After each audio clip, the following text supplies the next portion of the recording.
Good day, this is Team 9's presentation of Comparative Mythology, End of the World Myths. Firstly, we have the Hindu apocalypse myth. It is said that there have been 4 different ages.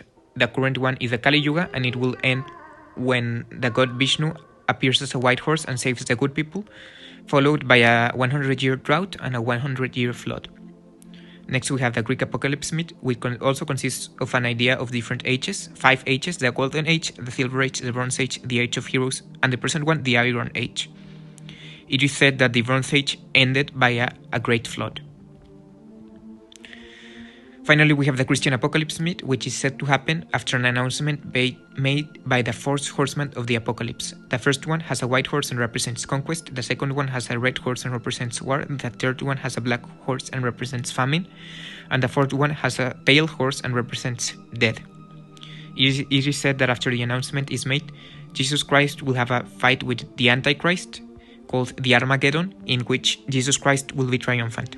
Afterwards, the final judgment will take place, in which God will judge every human who has ever lived and decide whether they will go to heaven, hell, or purgatory.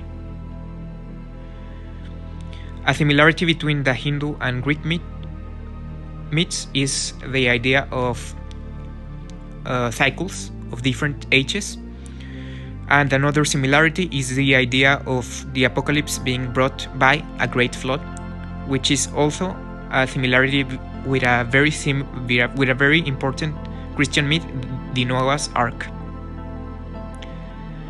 An important difference between the Hindu and Greek floods is that the Hindu flood will take place in the distant future and the Greek flood took place in the distant past.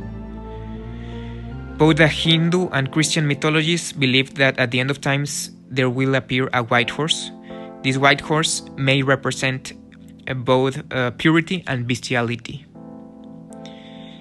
In all 3 of the apocalypse myths, there is a characteristic of a fight between good and evil, and at the end of times, the fact that evil will be at its most present. This likely symbolizes the idea of divine punishment that humans expect will take place if humanity decides to ignore the moral ways that are taught in said religions and mythologies. Finally, here's a bibliography. Thank you very much.